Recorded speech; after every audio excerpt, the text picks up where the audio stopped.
Halo, apa kabar semua? Ya, semoga selalu dalam kondisi yang sehat.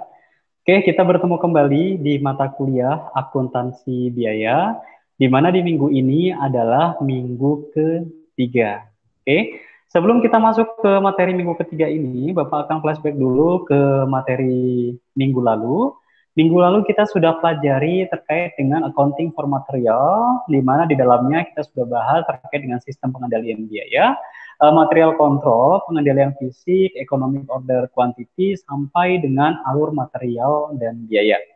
Di minggu ketiga ini kita coba akan lanjutkan materi kita terkait dengan accounting for material, jadi mekanisme perhitungan dan lain-lain akan kita bahas dan kita jelaskan di kesempatan minggu ketiga ini.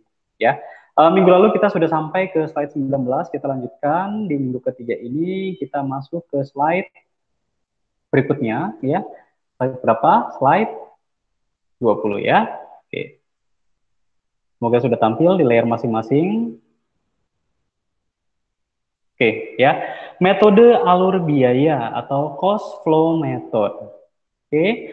Pada dasarnya persediaan di gudang itu harus kita susun, harus kita atur mekanisme dalam hal pengeluaran ataupun pemasukan persediaan. Di mana di sini berdasarkan pernyataan standar akuntansi keuangan dijelaskan bahwa setidaknya perusahaan bisa mengimplementasi satu daripada tiga metode berikut ini. Yang pertama, pasti kalian juga sudah kenal di pengantar akuntansi, sudah belajar juga. Yang pertama adalah metode first in, first out, ya, atau disingkat menjadi FIFO. Oke, di mana di sini bahan baku dikeluarkan, diasumsikan diambil dari bahan baku terlama pada stok. Ya, jadi memang FIFO itu barang pertama yang masuk, persediaan pertama yang masuk, uh, pertama juga dikeluarkan dalam kegiatan produksi. Metode yang ketiga adalah LIFO. LIFO itu adalah last in, first out. Betul, ya. Di mana LIFO ini bahan baku dikeluarkan, diasumsikan diambil dari harga beli terbaru. Jadi kalau saatnya kita beli material, material terakhirlah yang dibeli yang akan dimasukkan langsung ke dalam kegiatan produksi. Oke, kalau Vivo itu masuk pertama, persediaan pertama dikeluarkan pertama, kalau Livo persediaan terakhir dikeluarkan pertama. Oke, metode yang ketiga adalah metode moving average ya atau AVG, di mana bahan baku dikeluarkan diasumsikan pada waktu kapan saja yang hanya ditarik untuk kelompok campuran dari bahan baku. Oke, jadi untuk metode moving average ini pada dasarnya campuran baik itu persediaan yang lama di stok di gudang maupun yang baru sampai yang baru dibeli ya itu dilakukan proses random pada saat mengeluarkan persediaan tersebut untuk kegiatan produksi. Nah, ini dia keterkaitan antara dokumen dan catatan bahan baku. Kalian bisa kritisi di sini. Ada bahan baku, ada barang dalam proses, ada overhead pabrik atau produksi. Di mana masing-masing itu akan terkait dengan pasti ya penjurnalan. Oke, dari PO, pemesanan pembelian, penjurnalan, penerbitan invoice, permintaan bahan baku, laporan penerimaan barang kalau seandainya sudah masuk ke dalam gudang, biaya pekerjaan, sampai dengan biaya overhead produksi. Nah, seperti itu ya siklusnya. Kita masuk ke materi berikutnya adalah menentukan biaya material yang dikeluarkan pada metode first in, first out. Oke, di mana bahan baku yang dikeluarkan diasumsikan diambil dari bahan baku terlama di stok. Ya, terus bahan baku diberi biaya pada harga yang dibayar untuk material terlama. Persediaan akhir dari bahan baku yang diberi biaya pada harga yang dibayarkan untuk pembelian paling baru. Ya. Nah, ini contohnya untuk Vivo ya, ada stok bahan baku, pembelian dan pengeluaran. Pada tanggal 1 Desember, perusahaan memiliki saldo persediaan sebanyak 1.000 lembar, di mana harga masing-masing lembar adalah $20. Oke, di tanggal 10 Desember dikeluarkan persediaan tersebut sebanyak 500 lembar. Di tanggal 15 Desember dilakukan penerimaan terkait dengan pembelian persediaan sebanyak 1.000 lembar, per lembarnya itu $24. Di tanggal 20 Desember dilakukan pengeluaran persediaan senilai 250 lembar, dan yang terakhir adalah tanggal 26 Desember dilakukan pengeluaran persediaan sejumlah 500 lembar. Di tanggal 28 Desember dilakukan pembelian persediaan lagi sebanyak 500 lembar, per lembarnya $26. Tanggal 30 dilakukan pengeluaran persediaan untuk kegiatan produksi sebanyak 500 lembar. Dan di akhir bulan 31 Desember saldo persediaan tersisa adalah sebanyak 750 lembar. Oke, kita diminta untuk menentukan dan menghitung persediaan menggunakan metode first in, first out. Oke, seperti ini solusinya. Ya, ada tabel penerimaan, ada tabel pengeluaran, dan ada saldo. Oke, kita masuk dulu per tanggal 1 Desember. 1 Desember di soal sudah diketahui bahwa perusahaan memiliki persediaan sebanyak 1.000 kuantitinya, 1.000 lembar. Masing-masing lembar harganya adalah 20. Ya, jadi totalnya adalah 20.000 lembar. Begitupun tanggal 10 dilakukan pengeluaran sebanyak 500 lembar, per lembarnya adalah 20, totalnya 10.000. Oke, saldonya kita bisa langsung selisihkan antara saldo di tanggal 1 Desember dikurangi 10 Desember, itu berarti 1.000 dikurangi 500, ya tersisa 500, jumlahnya 20.000 dikurangi 10.000 pasti tinggal 10.000, gitu ya. Cukup mudah ya. Pada dasarnya kalau seandainya konsepnya penerimaan, yang masukkan ke kolom penerimaan. Kalau dikeluarkan atau dimasukkan dalam kegiatan produksi, dikeluarkan dari gudang, itu masukkan di kolom pengurangan menjadi pengurang. Kalau penerimaan berarti menjadi penambah daripada saldo persediaan. Oke, uniknya di sini untuk metode first in first out adalah kita bisa cermati di sini kalau seandainya perusahaan melakukan pembelian. Oke, pembelian di sini taruhlah di tanggal 15 Desember, perusahaan belanja persediaan 1.000, itu kita tidak diperkenankan untuk menjumlahkan saldonya. Bukan 500 ditambah 1.000 menjadi 1.500, tapi kita harus susun berdasarkan stok terlama, stok terbaru itu di bawahnya. Ya, jadi tanggal 15 Desember 1.000 ya otomatis saldonya berarti di bawah 500 karena harganya juga berbeda. Oke, yang perlu diperhatikan untuk jumlahnya juga bukan jumlah masing-masing tapi jumlah total keseluruhan. Jadi 34.000 diperoleh dari 500 dikali 50 dikali 1.000 ditambah 500 dikali 20 ditambah 1.000 dikali 24, totalnya adalah 34.000. Oke, kalian lakukan cara yang sama sampai dengan tanggal terakhir. Kita lihat di sini betul ya. Saldo tersisa ya untuk persediaan senilai berapa? 250 ditambah 500 itu 750 matching ya. Berarti sudah oke, sudah benar. Oke, ini dia untuk jurnalnya. Yang pertama kita identifikasi untuk jurnal pembelian bahan baku. Sebagaimana kita ketahui kalau seandainya jurnal bahan baku atau material bahan baku kita terima di debit ya, dibayar contohnya dalam hal ini adalah tunai ya. Tunai berarti di sini kasnya berkurang ya, di kredit itu 37.000. Begitupun penggunaan material ya, tanggal 10 dan tanggal 30 ada pekerjaan dalam proses, jadi 22.000 itu hasil penjumlahan dari tanggal 10 dan tanggal 30. Pekerjaan dalam proses terhadap bahan baku, begitupun bahan baku tidak langsung digunakan, itu factory overhead ya atau biaya overhead pabrik terhadap bahan baku senilai 16.000. Oke, bisa kita lanjutkan. Oke, berikutnya menentukan biaya material yang dikeluarkan dengan metode LIFO, last in first out. Oke. Di mana untuk LIFO ini yang perlu kita kritisi adalah metode last in first out itu merupakan material yang dikeluarkan itu diasumsikan diambil dari pembelian paling terbaru.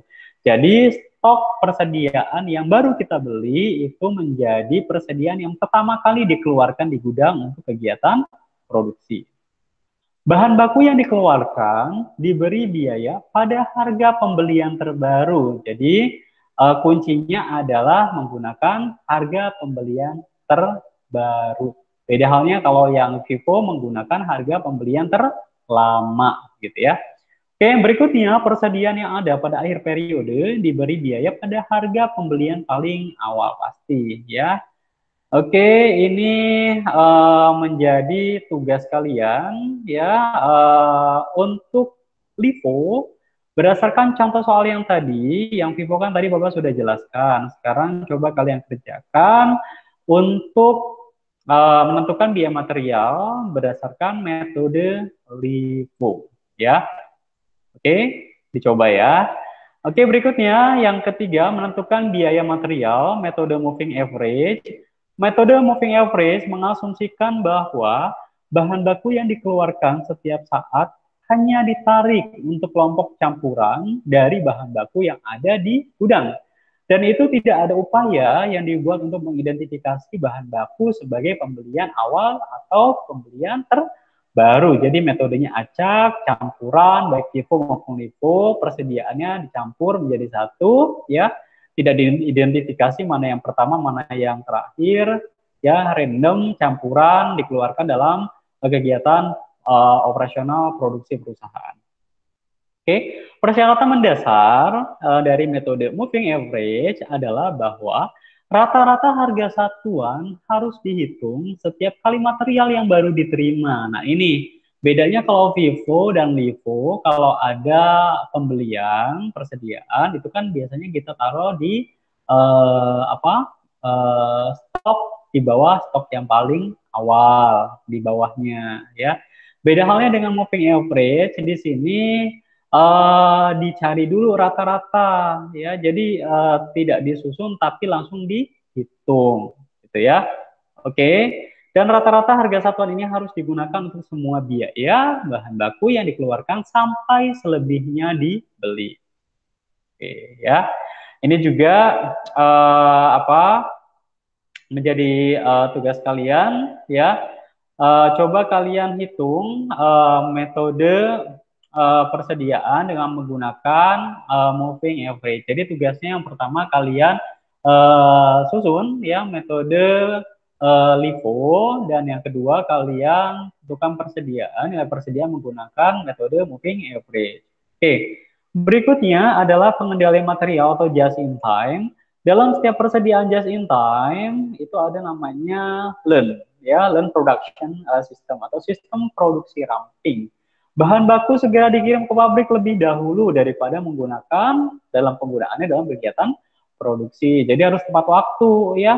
Kalau pesanannya di deadline yang minggu ini ya berarti produksinya harus dilakukan kapan, persediaannya juga harus di stoknya berapa minimumnya. Ya jangan sampai kehabisan material, operasional produksinya malah nggak jalan seperti itu ya.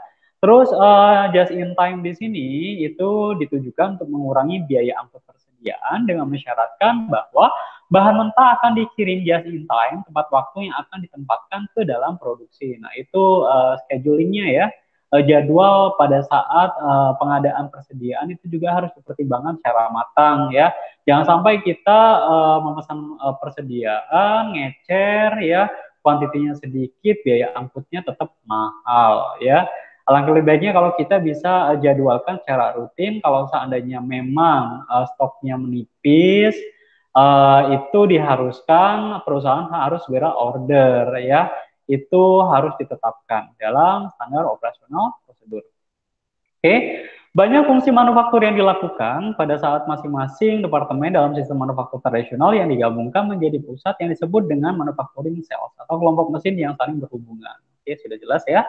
Persediaan work in process, pekerjaan dalam proses diminimalisasikan dengan menghilangkan jumlah persediaan penahanan antar manufacturing cells. Maksudnya di sini adalah pada saat kegiatan work in process, pekerjaan dalam proses, itu setidaknya kita harus meminimalisir ya atau mengurangi daripada jumlah persediaan yang memang kondisinya ditahan atau belum masuk dalam kegiatan produksi. Jadi yang kita hitung adalah ya barang-barang yang sudah masuk dalam kegiatan proses produksi saja seperti itu ya.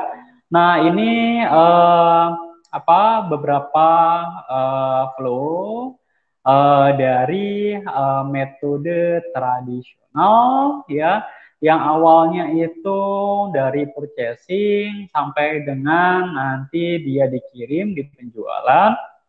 Oke, sebelumnya melalui proses produksi kita bedakan di sini kalau just in time dia saling terhubung gitu ya. Jadi bisa lebih mengetahui dan bisa tersentralisasi kalau seandainya memang kebutuhan stoknya menipis gitu ya. Oke, just in time dan pengendalian biaya, di mana waktu tenggang adalah waktu yang dibutuhkan suatu unit untuk diproduksi melalui sistem manufaktur, ya. Kita harus tahu nih, kira-kira waktu prosesnya berapa lama, ya, biayanya berapa, ya, bahan bakunya harus berapa lama menunggu, ya, apakah bisa bertahan di suhu di luar gudang yang memang sudah diatur temperaturnya sedemikian rupa, ya. Kalau seandainya riskan ya berarti jadwal pengeluaran persediaan juga memang harus diperhitungkan secara matang. Oke. Berikutnya kecepatan untuk just in time itu kecepatan di mana unit diproduksi dalam sistem itu juga perlu diperhatikan. Aktivitas tidak bernilai tambah. Jadi memang kalau ada aktivitas-aktivitas atau kegiatan yang tidak ada nilai tambahnya, ya alangkah lebih baiknya kalau seandainya itu diminimalisir. Oke, kecepatan produksi ya empat kali lipat ya tanpa mengubah total output tahunan itu penting ya biasanya memang dimaksimalisasi ya atau memang prosesnya dimaksimalkan ya proses produksinya dimaksimalkan kalau seandainya memang bisa kali lipat 4 kali lipat kenapa tidak gitu ya. Nah ini dia ya ada just in time dan alur biaya ya yang perlu diperhatikan di sini yang tanda merah ya itu work in process terhadap material, work in process terhadap factory overhead ini hampir sama dengan jurnal yang awal ya. Oke, kita masuk ke barang bekas atau batal, barang rusak, dan pekerjaan cacat. Oke, material scrap atau bahan bekas dapat terjadi secara alami dari proses produksi ya. Jadi nggak semuanya material yang kita produksi itu memang bisa diserap oleh unit yang diproduksi. Tentu ada barang-barang yang tidak terpakai dari bagian material itu atau menjadi scrap. Hal tersebut dikarenakan unit rusak atau cacat yang dihasilkan dari kesalahan yang dapat dihindari atau tidak dapat dihindari selama proses produksi. Terus yang kedua adalah unit yang rusak, itu memiliki ketidaksempurnaan atau cacat ya, memang tidak lulus QC ya. Itu juga harus diperhitungkan berapa kerugiannya ya, berapa estimasinya ya, berapa kira-kira produk yang mensupport daripada kerugian yang dihasilkan. Oke. Yang ketiga adalah defective work atau pekerjaan yang rusak atau yang cacat itu memiliki ketidaksempurnaan yang dapat diperbaiki di mana biaya tambahan dibebankan pada pekerjaan atau overhead pabrik. Jadi yang ketiga ini memang prosesnya yang salah. Oke, ini dia jurnal untuk scrap material ya. Jika nilai scrapnya kecil, maka jurnalnya tunai ya itu di debit pastinya, scrap revenue itu di kredit. Apabila scrapnya relatif tinggi, maka kita bisa buat bahan baku scrap terhadap scrap revenue dan tunai terhadap bahan baku. Oke, ya. Itu yang bisa Bapak sampaikan ya. Bapak harap kalian coba pelajari kembali ya terkait dengan akuntansi untuk material ya tahap 1 dan tahap 2 kalian pelajari ulang karena memang pertemuan 2 dan pertemuan 3 itu memang sangat erat ya sangat erat kaitannya karena satu kesatuan materi gitu ya. Jangan lupa ya untuk tugasnya dikerjakan metode FIFO itu sudah dibahas. Kalian cukup mengerjakan metode LIFO dan average gitu ya.